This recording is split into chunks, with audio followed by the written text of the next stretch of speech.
Jemaat yang dikasihi Tuhan, Majelis Jemaat mengucapkan selamat hari Minggu. Selamat berhimpun sebagai jemaat Tuhan dalam rumah kita masing-masing, menyatukan jiwa dan raga untuk menghadap Tuhan. Beribadahlah kepadanya, bersama-sama kita bangkit berdiri, menaikkan pujian kepada Tuhan.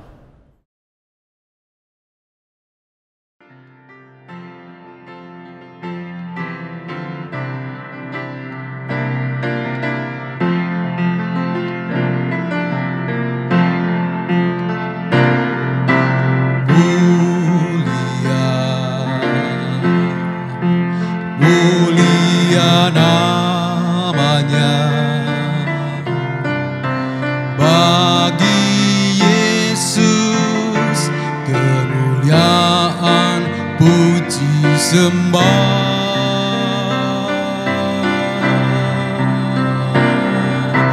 Mulia kekuasaannya, memberi berkat bagi jemaat, bersyukurlah. Pujilah, tinggikanlah Rajamu Yesus.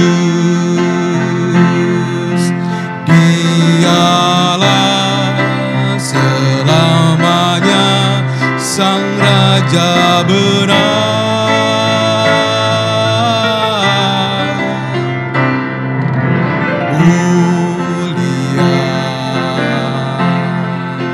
Mulia namanya,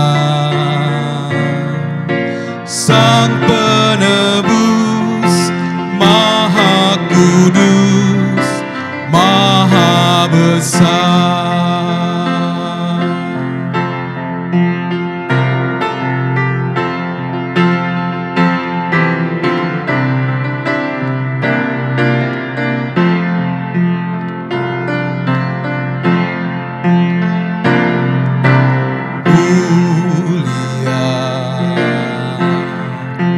Mulia namanya, bagi Yesus kemuliaan puji sembah.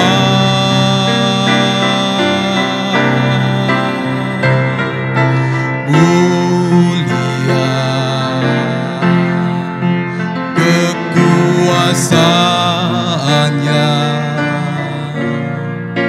memberi berkat bagi jemaat, bersyukurlah.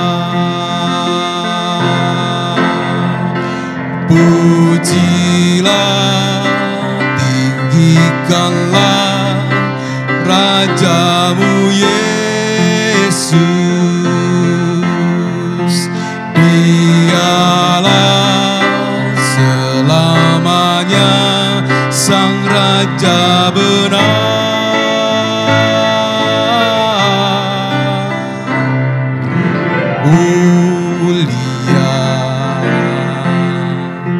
Mulia namanya, Sang Penebus, Maha Kudus, Maha Besar.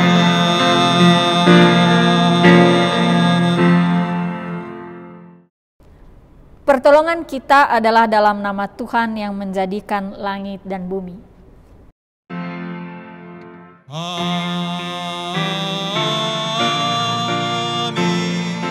amin, amin.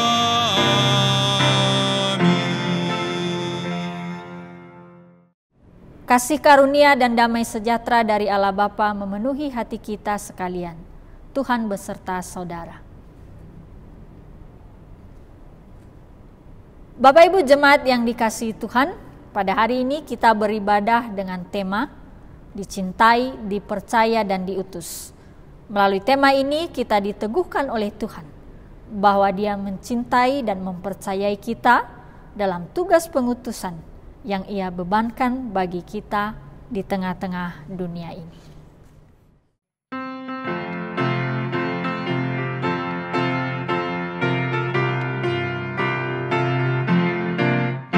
Berkumandang suara dari seberang, kirimlah cahayamu.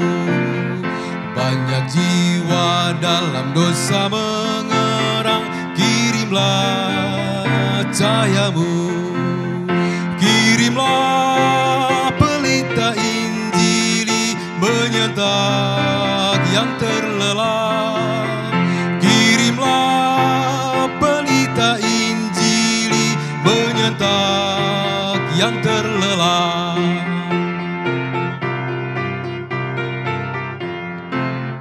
Kita telah dengar jeritan dari jauh, kirimlah cahayamu. Bantuanmu berikan, janganlah jemu, kirimlah cahayamu. Kirimlah pelita Injili menyentak yang terlelap. Kirimlah pelita Injili menyentak yang terlelap.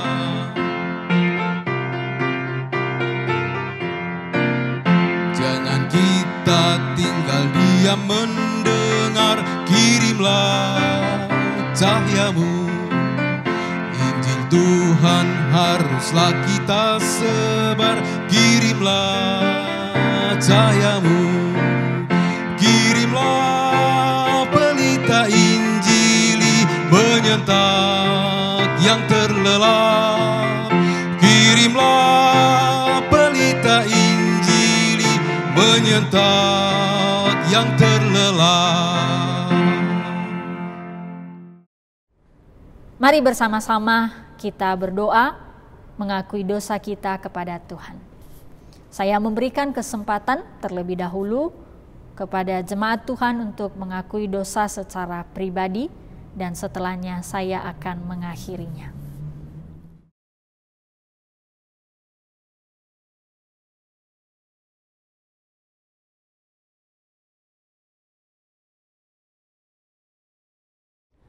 Bapa yang ada dalam kerajaan surga, Engkau telah mendengarkan pengakuan umat-Mu.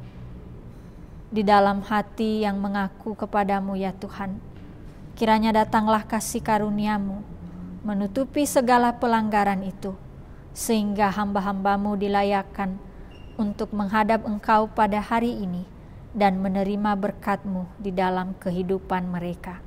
Di dalam nama-Mu yang mengampuni dosa kami, yang telah mati bagi kami berdoa. Amin.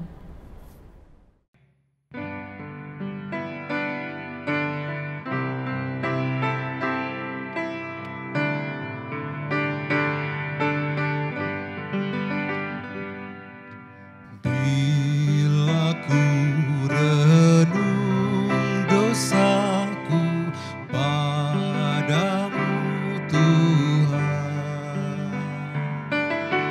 yang berulang ku lakukan di hadapan-Mu. Kasih sayang-Mu, perlindunganku, di bawah naungan sayap-Mu damai hatiku. Kasih sayang-Mu, pengharapanku, usapan kasih setia-Mu selalu ku rindu.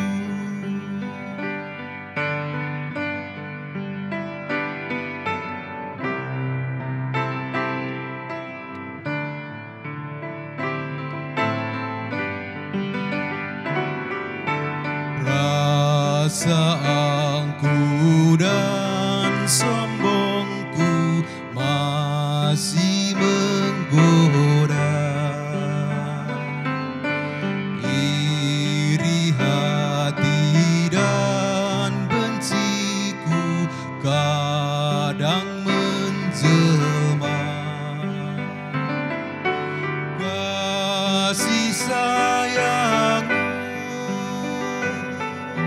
perlindunganku. Di bawah naungan sayap-Mu damai hatiku. Kasih sayang-Mu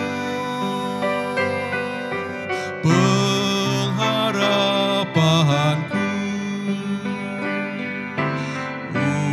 Usapan kasih setia-Mu selalu ku rindu.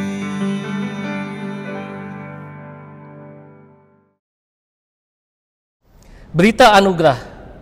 Ia telah melepaskan kita dari kuasa kegelapan dan memindahkan kita ke dalam kerajaan Anak-Nya yang kekasih. Di dalam Dia kita memiliki penebusan kita, yaitu pengampunan dosa. Kolose 1 ayat 13 sampai ayat yang ke-14. Demikianlah berita anugerah dari Tuhan. Karena kita telah berdamai dengan Allah, maka kita pun patut berdamai dengan keluarga kita. Berikanlah salam damai.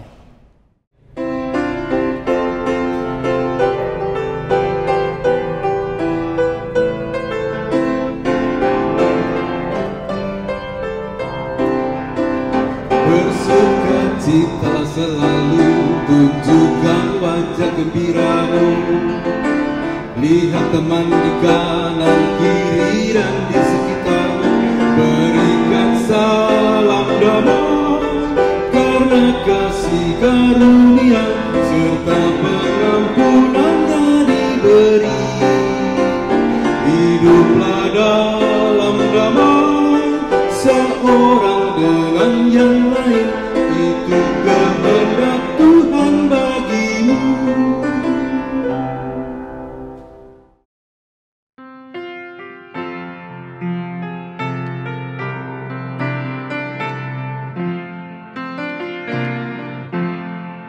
Ku yakin Tuhan tuntun langkahku, serta membuka jalan bagiku.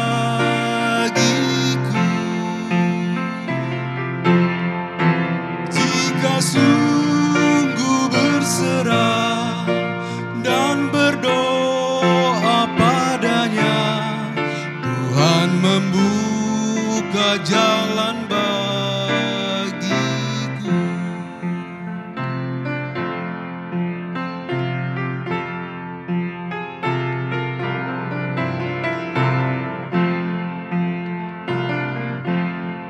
Ku yakin Tuhan tuntun langkahku,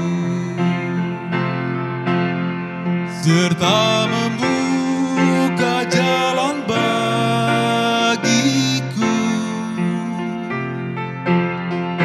Ku mencari wajah-Nya, maka malam pun cerah. Tuhan membuka jalan bagiku.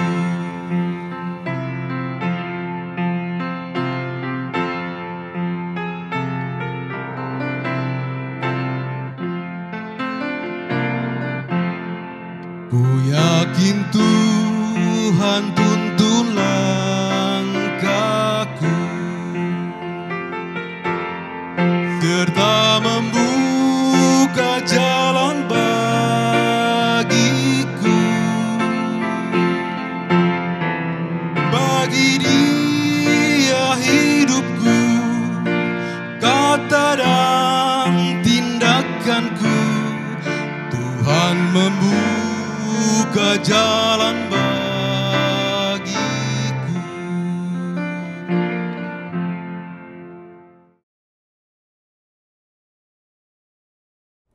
Bapak Ibu jemaat yang dikasihi Tuhan, pada hari ini bersama-sama kita akan membaca firman Tuhan dari Matius 28 ayat 16 sampai 20. Saya akan membacakan bagi kita sekalian.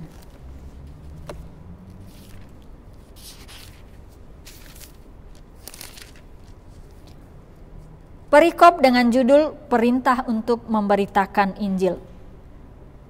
Dan ke-11 murid itu berangkat ke Galilea, ke bukit yang telah ditunjukkan Yesus kepada mereka. Ketika melihat dia, mereka menyembahnya, tetapi beberapa orang ragu-ragu. Yesus mendekati mereka dan berkata, "Kepadaku telah diberikan segala kuasa di sorga dan di bumi. Karena itu, pergilah, jadikanlah semua bangsa muridku, dan baptislah mereka dalam nama Bapa dan Anak dan Roh Kudus. Dan ajarlah mereka melakukan segala sesuatu yang telah kuperintahkan kepadamu. Dan ketahuilah, aku menyertai kamu senantiasa sampai kepada akhir zaman." Demikianlah firman Tuhan. Yang berbahagia adalah setiap kita yang mendengarkan firman Tuhan dan melakukannya dalam hidup kita sehari-hari. Haleluya. Haleluya, haleluya, haleluya.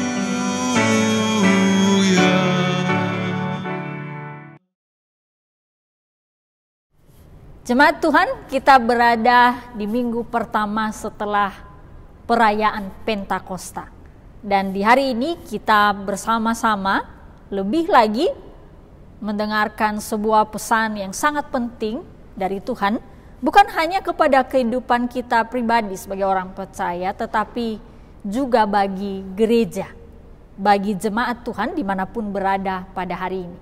Bagian yang disebut kepada kita sebagai amanat agung. Saya yakin bahwa kita semua sudah mengetahui dan mengenal bagian ini dengan baik. Saya bacakan kembali bagian ini kepada kita dari ayat 19 sampai 20a. Berbunyi demikian. "Karena itu, pergilah, jadikanlah semua bangsa muridku, dan baptislah mereka dalam nama Bapa dan Anak dan Roh Kudus. Dan ajarlah mereka melakukan segala sesuatu yang telah kuperintahkan kepadamu." Ya, jemaat Tuhan, dengan sangat jelas Tuhan berkata kepada kita, baiklah kita pergi dan menjadikan setiap orang menjadi murid baginya. Saya mau menjelaskan kalimat ini dengan kalimat yang sederhana di dalam cara saya. Tuhan Yesus hendak berkata, buatlah setiap orang itu menjadi serupa denganku. Menjadi murid itu, Bapak Ibu, tidak lain adalah bagaimana seseorang berlaku dan bertindak seperti Yesus. Ketika Yesus berkata kepada kita, jadikanlah semua bangsa muridku. Dia mau memanggil kita ke dalam sebuah pekerjaan yang besar. Bagaimana setiap orang yang kita kenal, yang kita jumpai di dalam kehidupan kita, mereka menjadi serupa dengan Kristus di dalam kehidupan mereka. Nah, bagaimana perintah itu kemudian bisa kita lakukan dalam hidup? Ini yang sangat penting. Langkah pertama dikatakan kepada kita tidak lain, pergilah. Nah, menarik sekali. Kata-kata pergi ini di dalam bahasa aslinya artinya dapat berarti ke tempat mana saja, kemanapun kita melangkah. Jadi memberitakan tentang Yesus, membuat orang-orang menjadi serupa dengan Yesus, itu tidak berarti di dalam sebuah tempat, area, di dalam komunitas tertentu saja. Tetapi di dalam komunitas manapun, dengan siapapun kita berjumpa dalam hidup kita, ketika kita tahu bahwa mereka belum mengenal Tuhan, atau tepatnya belum hidup sungguh-sungguh di dalam Tuhan, maka kita harus menceritakan tentang Yesus kepada mereka. Kata pergi ini berarti bahwa Tuhan mengajak kita untuk mengingat bahwa dimanapun kita berada, ketika kita berada di dalam rumah, kita berada di tempat kerja kita, kita mungkin berada di tempat dharma wisata, kita mungkin berada di negara lain, sebuah tempat yang kita kunjungi sesekali, dimanapun kita ada. Ketika kita berada di tengah-tengah masyarakat, di mana kita tinggal bersama dan keluarga kita, di tempat-tempat itulah kita harus mengingat senantiasa bahwa Tuhan memberikan sebuah panggilan. Kita harus memuridkan setiap orang baginya, membuat setiap orang menjadi serupa dengan Dia setiap hari. Kita tentu saja kemudian bertanya di dalam hati kita, saya mungkin mau, dan bukan mungkin tetapi saya mau melakukannya. Tetapi saya merasa bahwa saya tidak sanggup atau saya bingung bagaimana memulai menceritakan Yesus kepada orang lain. Nah, Bapak Ibu dan jemaat Tuhan, ada satu hal yang sangat menarik kalau kita lihat di dalam perjalanan para murid yang disebut sebagai orang-orang yang membawa orang tidak percaya menjadi percaya kepada Tuhan. Dikatakan bahwa ketika Tuhan mengajak mereka di dalam perjalanan bersama dengan Dia, setelah mereka menyatakan iya, maka kemudian mereka memberikan hidup mereka, waktu mereka dengan kesungguhan belajar dari guru, yaitu Yesus sendiri. Setiap hari mereka berjalan bersama dengan Yesus, mereka menyaksikan, mereka melihat bagaimana Dia memperlakukan orang lain. Bukan hanya orang-orang yang kasih kepadanya, tetapi juga orang-orang yang menolak Dia. Mereka mendengar ajaran-ajaran Yesus. Mereka juga bertanya kepada Yesus. Intinya adalah mereka menjadi seseorang yang belajar. Dan itulah sebenarnya murid itu di dalam kehidupannya. Selain bahwa pertama-tama dia mengatakan iya bagi ajakan Tuhan untuk berjalan bersama dengan Tuhan, ia juga mempunyai kesediaan untuk belajar terus-menerus setiap hari. Dia bergembira untuk mengetahui kebenaran. Dia senang bercakap-cakap dengan Tuhan. Itulah yang membuat dia kemudian memiliki bekal ketika dia masuk di dalam misinya, membawa orang percaya kepada Tuhan, bahkan melakukan apa yang Tuhan perintahkan. Di dalam kesediaannya untuk belajar itulah kuasa Tuhan menjadi sempurna. Tuhan hadir di dalam kerinduan untuk belajar itu, menyempurnakannya, sehingga kemudian seorang murid itu siap untuk membagikan kabar keselamatan dimanapun dia berada. Nah, hari ini ketika kita dipanggil untuk pergi bercerita tentang Yesus, saya mau berkata Bapak Ibu bahwa mau tidak mau memang kita harus memperlengkapi diri kita. Kita tidak lagi menjadi seorang Kristen yang cukup puas membaca Alkitab atau mendengar penjelasan tentang Alkitab sekali seminggu. Itu sangat tidak cukup. Kita justru harus menjadi seseorang yang setiap hari belajar firman Tuhan. Bukan hanya belajar, tetapi bahkan juga mempertanyakannya, menggalinya di dalam kehidupan kita. Nah, saya tidak sedang mengajak Bapak Ibu untuk kemudian menjadi pendeta semuanya, bukan begitu Bapak Ibu. Tetapi bagaimana di dalam perjalanan kita melihat bahwa hal yang utama, yaitu bagaimana kita mengenal kehendak Tuhan dalam kehidupan kita dan mempraktekkannya. Ketika saya bekerja, saya berelasi dengan keluarga saya berhadapan dengan orang-orang yang asing. Di dalam bagian-bagian itu semua menjadi proses pembelajaran bagaimana saya mengenal Tuhan. Ketika kita mau belajar, ketika kita mau mendengar, ketika kita mau menggali kebenaran, maka berkat Tuhan, kuasa Tuhan menyempurnakan misi kita bagi orang lain. Dia memperlengkapi kita, memampukan kita untuk berbicara, menceritakan tentang Tuhan, bukan hanya kepada orang-orang yang kita kenal, tetapi juga bahkan kepada setiap orang yang tidak pernah kita jumpai. Itulah yang dikatakan oleh firman Tuhan, mempertanggungjawabkan iman. Bagaimana kita dapat menjelaskan apa yang kita yakini. Hanya dengan cara itu, seseorang kemudian dapat mengenal Tuhan. Kita dapat menghampiri seseorang dan menjelaskan kepadanya dengan baik siapa Kristus yang menyelamatkan itu dalam kehidupan kita. Bisa saja, tentu saja bukan langsung dengan membuka Alkitab, bisa saja diawali dengan sebuah peristiwa kehidupan. Oleh karena kita telah belajar tentang kebenaran, maka kuasa Tuhan kemudian memakai kita untuk bisa menjelaskan dengan baik. Nah, hal dibaptiskan ya, tentu saja kemudian menjadi peristiwa besar yang kedua setelah setiap orang mendengar Yesus dari kita. Baptis ya, adalah tanda pertobatan. Dia adalah ikrar, pengumuman bahwa seseorang telah percaya kepada Yesus.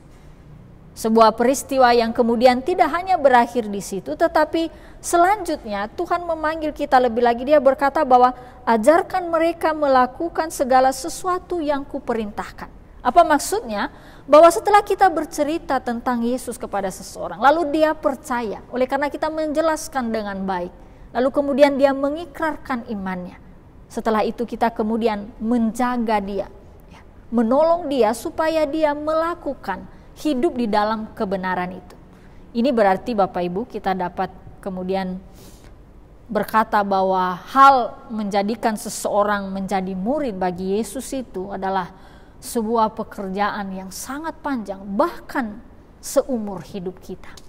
Kita berjumpa dengan seseorang yang belum mengenal Tuhan atau belum sungguh-sungguh hidup di dalam Tuhan, lalu kita mendampinginya sepanjang hidupnya, memastikan bahwa dia bukan hanya mendengar, dia bukan hanya menyatakan bahwa dia percaya, tetapi dia juga menghidupinya di dalam pekerjaannya, ketika dia punya keluarga, ketika dia berelasi dengan orang lain. Dan itu semua dibebankan Tuhan kepada kita. Pekerjaan-pekerjaan yang kembali lagi merupakan pekerjaan yang besar, yang kemudian bukan hanya dibebankan kepada pribadi, tetapi juga kepada gereja. Seringkali hal ini yang justru kemudian yang menyedihkan adalah bahwa gereja melupakan panggilan ini. Sangat jelas Tuhan memberikan sebuah tugas yang sangat penting bagi gereja. Bagaimana gereja membawa setiap orang yang belum percaya memiliki karakter seperti Kristus di dalam kehidupan mereka. Di zaman kita hari ini, boleh jadi hal itu tenggelam begitu saja, atau tepatnya panggilan ini tidak diingat, dilupakan. Kita berdalih oleh karena kita berkata hari ini adalah zamannya pluralisme. Kita hidup dalam keragaman. Kalau kita menyatakan, menceritakan tentang Yesus, maka kita akan melukai keragaman. Kita akan menimbulkan pertengkaran. Sebenarnya saya sendiri penasaran juga apakah orang-orang yang berkata demikian memang pernah membuktikan bahwa ketika dia bercerita tentang Yesus, bersaksi tentang imannya, maka kemudian dia menimbulkan pertengkaran dengan orang lain. Ataukah orang-orang katakanlah dia sungguh-sungguh mengalami itu, lalu pertanyaannya adalah bagaimana kemudian dia menyikapi hal itu. Menarik sekali kalau kita lihat di dalam firman Tuhan, ketika Tuhan membagikan keselamatan, ada satu hal yang Tuhan tunjukkan dengan konsisten di sana, bahwa dia tidak pernah memaksakan seseorang untuk percaya kepadanya. Akan tetapi hal itu tidaklah sekali-kali mengurangi kerinduannya, keinginannya, tekadnya untuk tetap membagikan keselamatan itu kemanapun dia pergi. Hal ditolak, tidak diterima adalah hal yang berbeda dengan soal membagikan kebenaran atau tepatnya keselamatan itu. Saya mengatakan ini berbeda oleh karena apa? Karena hal perubahan hati, orang menerima Kristus, itu bukanlah kuasa kita. Tuhanlah yang mampu mengerjakan itu dengan Roh Kudus-Nya. Tugas kita sebenarnya satu saja, bagaimana kita memastikan bahwa kita mau menceritakan keselamatan itu, menceritakan tentang Yesus di dalam kehidupan kita. Itulah beban kita yang utama. Bahwa soal kemudian kita ditolak itu adalah hal berbeda yang sesungguhnya tidak berada di dalam kuasa kita. Hal yang tidak berada dalam kuasa kita adalah sebenarnya hal-hal yang tidak perlu kita khawatirkan, kita cemaskan. Kita hanya perlu memastikan bahwa kita mengerjakan tugas kita dengan sebaik-baiknya. Kita meyakini bahwa janji Tuhan itu kekal ketika Dia berkata, "Aku menyertai kamu senantiasa." Kalimat ini bagi saya berarti bahwa Dia akan menuntun seluruh pikiran kita, akal budi kita, perasaan kita, sehingga kita boleh menyampaikan Dia dengan kasih kelemah lembutan kepada siapapun di sekeliling kita. Atau bahkan ketika kita sudah menyampaikan tentang Dia, tetapi ada saja orang yang menolak, memusuhi kita. Kita pun juga mengetahui dari Alkitab bahwa memang hal demikian harus kita alami. Dunia memang menolak dan tidak percaya kepada Tuhan. Dan akan hal itu kita tidak perlu kaget. Firman Tuhan sudah jauh-jauh hari menubuatkan hal itu kepada kita. Yang penting adalah bahwa memang kita tidak dengan sengaja, dengan cara yang kasar, memaksa orang untuk percaya kepada Tuhan. Kita harus tetap menyampaikan kabar baik itu, betul-betul sebagai kabar baik, di dalam kelemah lembutan, di dalam kasih, di dalam penguasaan diri, sehingga kemudian setiap orang yang mendengarnya beroleh kasih karunia. Karena itu marilah bersama-sama, jika hari ini tak mungkin melihat anggota keluarga kita, sahabat kita, tetangga kita, adalah sangat baik kita berpikir kapan kita menceritakan Yesus kepada mereka. Atau jika pernah, maka kita juga patut mengevaluasi apakah hal itu cukup ketika kita lakukan sekali, ataukah perlu kita ulang dan bahkan kita lakukan dengan tekun dalam kehidupan kita. Tuhan Yesus yang akan menolong kita bersama. Amin. Kami undang untuk bangkit berdiri. Marilah kita bersama dengan gereja dari seluruh abad dan tempat mengakui iman menurut pengakuan iman rasuli.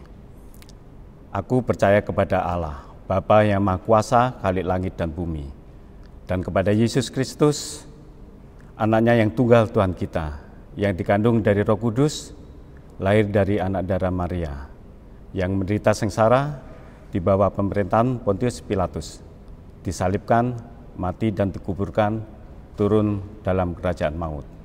Pada hari yang ketiga, bangkit pula dari antara orang mati, naik ke surga, duduk di sebelah kanan Allah Bapa yang Maha Kuasa. Dan dari sana Ia akan datang untuk menghakimi orang yang hidup dan yang mati. Aku percaya kepada Roh Kudus, gereja yang kudus dan am, persekutuan orang kudus, pengampunan dosa, kebangkitan orang mati, dan hidup yang kekal. Amin.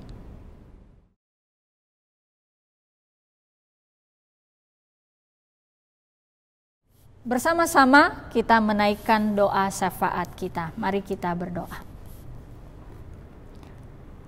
Allah yang mengasihi kami, yang telah mengutus kami di tengah-tengah dunia ini, mampukan kami ya Tuhan, dengan iman yang teguh, untuk membawa setiap orang percaya kepadamu, bukan hanya di dalam perkataan kami, tetapi juga melalui perbuatan kami.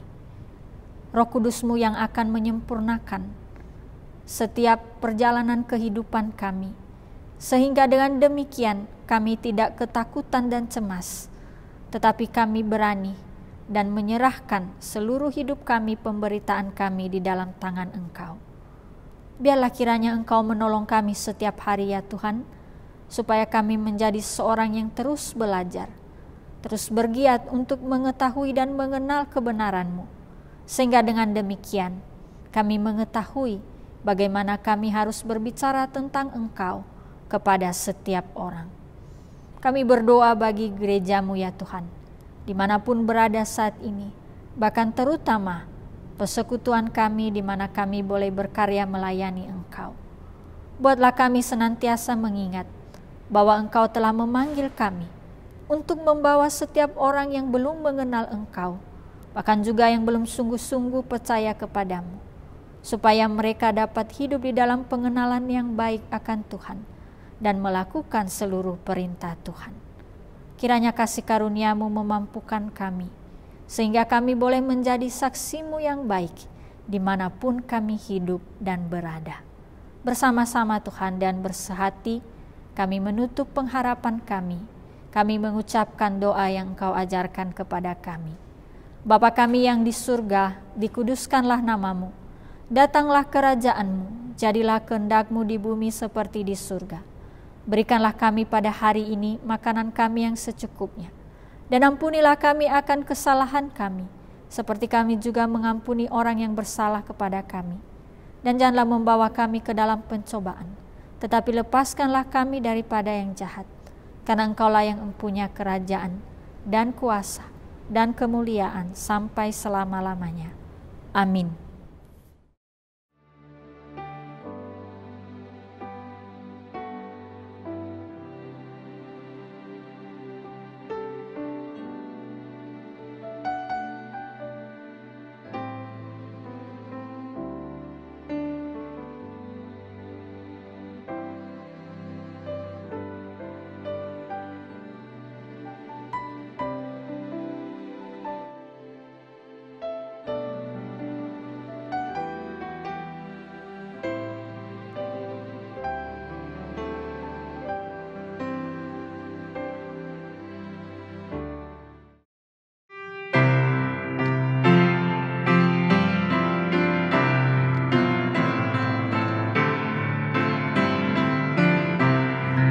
Tuhan, hanya inilah yang dapat ku beri padamu.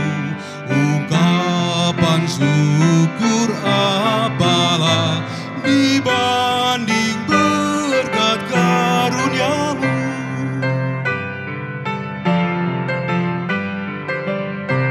Semua harta kami pun bersumber hanya kepadamu. Dengan bersuka bergemar ku persembahkan kepadamu.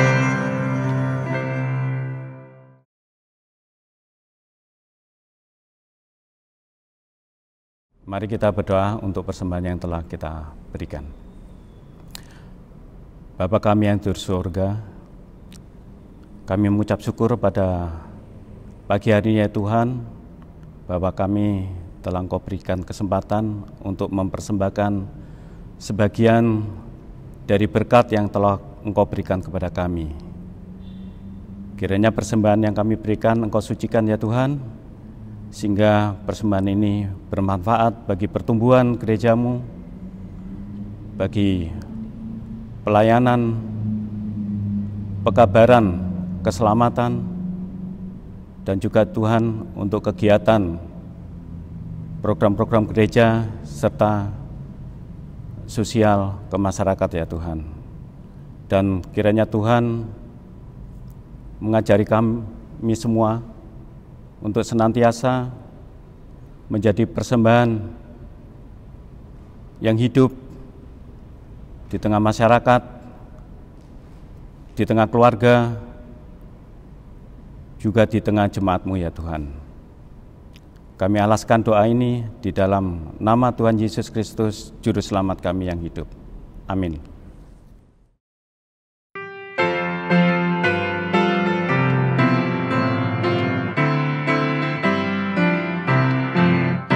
Kita harus membawa berita pada dunia dalam gelap tentang kebenaran dan kasih dan damai yang menetap, karena gelap jadi remang pagi dan remang jadi siang terang. Kuasa Kristus kan nyatalah, rahmani dan cemerlang.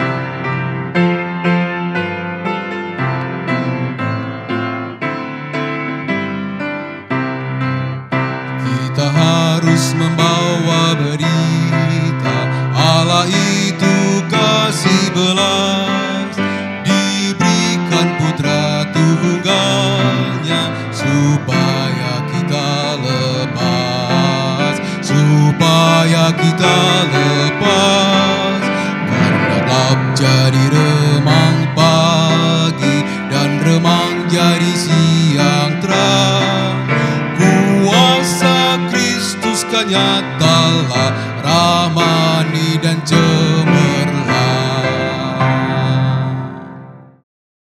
Jemaat Tuhan, kini arahkanlah hatimu kepada Tuhan. Jadilah saksi Kristus. Terpujilah Tuhan. Kini terimalah berkat-Nya. Tuhan memberkati engkau dan melindungi engkau. Tuhan menyinari engkau dan wajah-Nya dan memberikan engkau kasih karunia. Tuhan menghadapkan wajah-Nya kepadamu dan memberikan engkau damai sejahtera-Nya yang kekal dari sekarang sampai selama-lamanya. Amin. Haleluya.